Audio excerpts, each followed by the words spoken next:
Bienvenidos a este video. En esta ocasión estaremos tratando un tema que relaciona a varias disciplinas. En esta ocasión a la microbiología con la agricultura, con el tema nombrado las bacterias de importancia agrícola. Sabemos que las bacterias son los organismos más abundantes de la Tierra, se encuentran en cada rincón, incluso dentro de nosotros mismos. Las bacterias siempre se han visto asociadas a enfermedades, pero es bien sabido que solo el 10% de las bacterias conocidas son patógenas o que pueden causar dichas enfermedades. Y en el 90% restante de las bacterias conocidas podemos encontrar a las bacterias benéficas, que son bacterias que no causan ningún mal y que pueden mantener una relación simbiótica con otros organismos. Estas bacterias benéficas ayudan a los cultivos y en la agricultura dan salud a los mismos y pueden ser de gran utilidad para el crecimiento de las plantas. Dichas bacterias benéficas son utilizadas en muchas áreas del conocimiento para provecho de industrias y para el mismo hombre. Uno de estos sectores o industrias que se aprovechan o sacan beneficio de las bacterias benéficas es el sector agrícola, incluso el sector agropecuario. Importancia de las bacterias. En la búsqueda de técnicas que mejoren la producción agrícola se han realizado diversos estudios que han demostrado que las bacterias interactúan con las raíces de las plantas. Este conjunto de interacciones entre suelo, raíces y bacterias da lugar al desarrollo de un ambiente dinámico conocido como rizósfera. Aquí una variedad de formas microbianas pueden desarrollarse efectivamente y en equilibrio. Las bacterias juegan claramente un importante papel en procesos que afectan la transformación del fósforo en el suelo y su disponibilidad para las plantas. Además, el uso permanente de fertilizantes químicos supone un coste significativo para la agricultura a nivel mundial. Por tal motivo, el uso de microorganismos como inoculantes para movilizar fuentes de fósforo pobremente disponibles en el suelo constituyen una alternativa para reducir la contaminación ambiental y mejorar la productividad de los cultivos.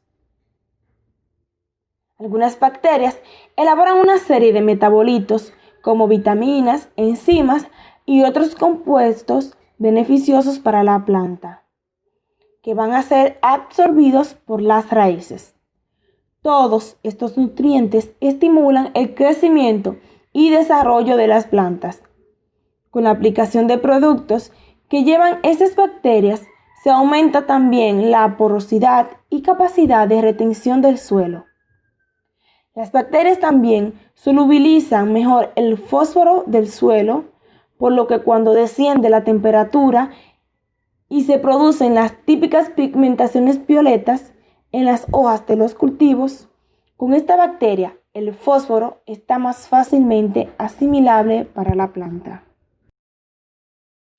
Ahora que conocemos cómo funcionan las relaciones entre bacterias y plantas, procedamos a ver dos ejemplos de famosas bacterias benéficas para los cultivos. Pseudomonas fluorescens es una bacteria basiliforme gram negativa que generalmente se puede encontrar en ecosistemas acuáticos y en el suelo. Esta posee un pigmento fluorescente llamado fluorescina. A esto se debe el nombre de su especie, que le permite reaccionar frente a la luz ultravioleta.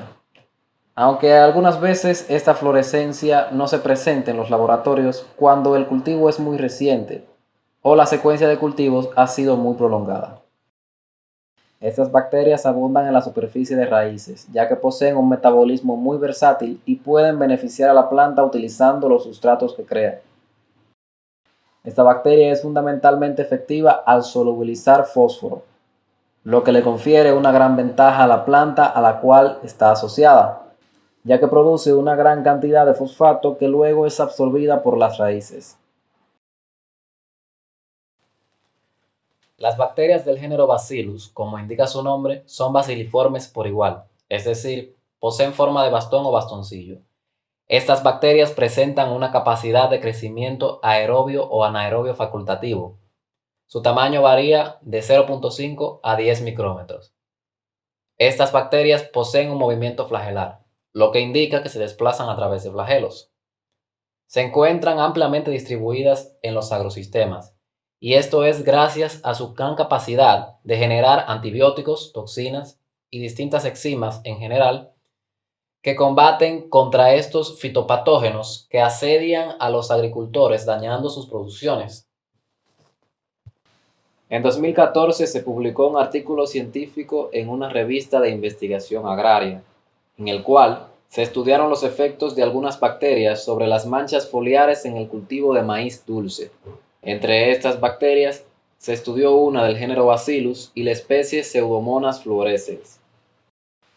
Para este estudio, se comparó el crecimiento miceliar de las manchas foliares en el maíz provocadas por un complejo de distintos hongos en una placa con condiciones de nula interacción con las bacterias estudiadas y en otra con las condiciones del cultivo inducido de las mismas bacterias en el maíz dulce, o sea maíz. La reducción del crecimiento de los hongos se evaluó diariamente durante 7 días de investigación. Al final se constataron los resultados de la placa testigo, es decir, la placa sin cultivo bacteriano inducido, con los distintos cultivos de bacterias objeto de estudio. Muy bien, aquí podemos observar los resultados obtenidos de dicha investigación. En esta tabla se expresan los resultados, estadísticamente hablando, y en porcentaje de la reducción de la mancha foliar causada en el maíz con respecto a distintos hongos, aplicando las 3 bacterias que vemos aquí debajo. Dentro de estas 3 bacterias tenemos a la bacteria del género Bacillus y a la Pseudomonas fluorescens. Y esto que está aquí arriba con el nombre de absoluto no es más que la placa testigo, es decir, esa placa que no tiene ningún cultivo de bacteria inducido. Bien, en el primer hongo, que es un hongo de la especie Bipolaris, podemos observar que en el caso de Bacillus con respecto al absoluto, que en este caso el absoluto, la mancha foliar original tuvo un tamaño de 7,7 centímetros, se redujo en un 35,6%. O sea, que pudo llegar a 4,3 centímetros de diámetro. En el caso de Pseudomonas, se redujo en un 17,1%. Y para que nos demos cuenta de qué tan efectivo puede ser el tratamiento del cultivo con bacterias, vamos a desplazarnos hacia el último hongo de esta lista, una especie del género Xerohilum, en el cual la mancha foliar original tuvo un diámetro de 6,1 centímetros, logrando con la especie del género Bacillus reducir esta mancha hasta en un 63,2%, es decir, de 6,1 centímetros pudimos reducir o se pudo reducir de 2 a 2,2 centímetros de diámetro. Eso es bastante. En cambio, en Pseudomonas, que también es algo no despreciable, se redujo un 39,3% con respecto a la mancha foliar original.